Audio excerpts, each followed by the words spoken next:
नमस्कार बच्चों। हमने दूसरा पाठ है लक्ष्मण परशुराम संवाद, इसके जो 6 पद हैं उनका अध्ययन कर लिया था। तो आज अब मैं इसका दोहरान कर देता हूँ, तो आपके मन में जो भी डाउट है वो आप दूर कीजिएगा। तो मैं शब्दार्थ नहीं लिखूँगा, बोलूँगा, केवल उसका व्याख्या कर रहा हूँ। तो शुरुआत में जो श्री राम हैं परशुराम से कहते हैं कि स्वामी, शिव के धनुष को तोड़ने वाला आपका ही कोई एक सेवक होगा। आप यहाँ पर किस लिए आए हैं, मुझे आज्ञा दीजिए। तो क्रोधित स्वभाव के ऋषि क्रोधित कर होकर बोलते हैं कि सेवक तो वह होता है जो सेवा करता है, शत्रुता का कार्य करे और लड़ाई करना चाहे, वो कभी सेवक नहीं होता। हे राम सुनो, जिसने भी शिव के धनुष को तोड़ा है वह सहस्त्र बाहु के समान मेरा शत्रु है। इसलिए इस समूह से एक तरफ आ जाएं, नहीं तो सारे राजा मारे जाएंगे।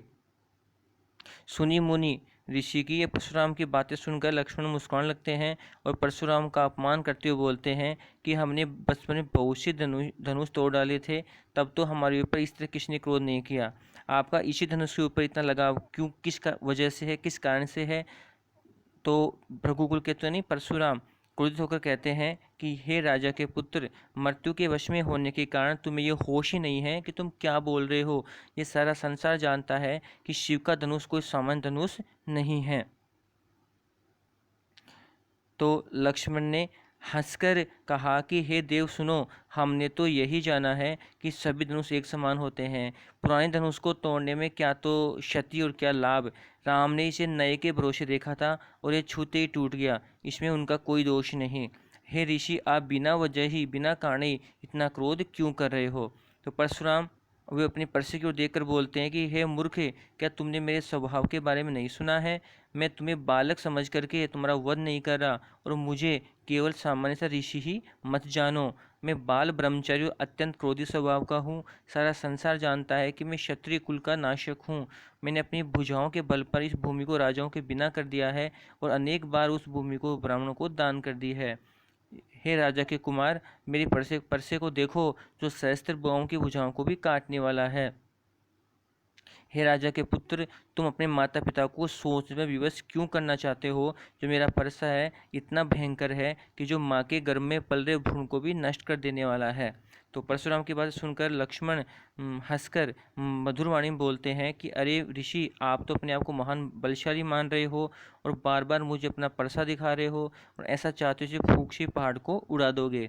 यहाँ पर कुमड़बत्ती यानी यहाँ पर छुई मुई का पौधा कोई नहीं है जो आपकी तर्जनी अंगुली देख करके डर जाएगा।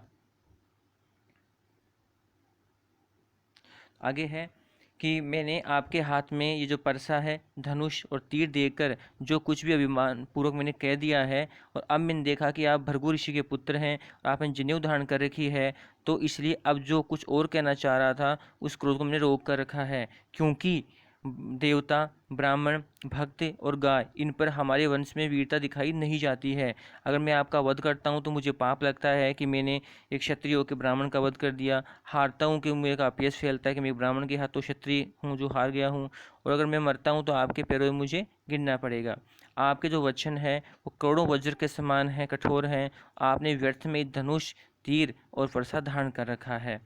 अगर यदि मैंने कुछ आपको देकर अनुचित कह दिया है तो हे महामुनि धीर धैर्यशाली ऋषि, मुझे आप क्षमा करना।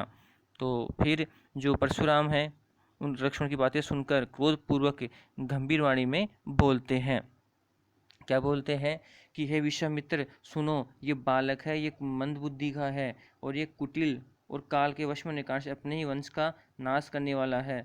ये सूर्य वंश होते हुए भी चंद्रमा को कलंकित करने वाला है। ये बिल्कुल बिल्कुल मतलब अनुशासनहीन, अज्ञानी और निडर है, और क्षण में, थोड़े समय में ही ये मृत्यु को प्राप्त हो जाएगा। और मैं सबसे पुकार के कह रहा हूँ, फिर मुझे कोई दोष मत देना। अगर तुम इसे बचाना चाहते हो तो इसे रोक लो और मेरे प्रताप, बल और क्रोध के बारे में इसे बताओ। तो फिर लक्ष्मण कहते हैं कि मुनि, आपके यश के बारे में आप ही अच्छी तरीके से वर्णन कर पाने में समर्थ हो। आप अपने मुंह से अपनी प्रशंसा कर रहे हो और इस प्रशंसा को अनेक बार अनेक तरीके से कर चुके हो।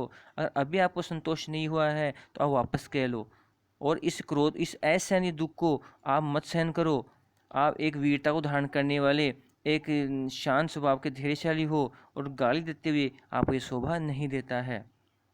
फिर कहते हैं कि वीर तो वह होता है तो युद्ध भूमि में वीरता दिखाता है, वो कभी अपने बारे में कहता नहीं है। लेकिन जो कायर होता है वो युद्ध भूमि में शत्रु को पा करके अपने प्रताप के बारे में कहता है। मतलब लक्ष्मण उनको कायर करने की चेष्टा कर रहे हैं। फिर कहते हैं, लक्ष्मण कहते हैं कि आप तो हमारे लिए, मेरे लिए मृत्यु को बुलाव देकर बार बार बुलाना चाह रहे हो और बुलाना चाह रहे हो। तो अब लक्ष्मण की बातें सुनकर, कठोर वचन सुन करके, और परशुराम अपने परसे को सीधा कर लेते हैं, भयंकर परसे को हाथ में सीधा कर लेते हैं।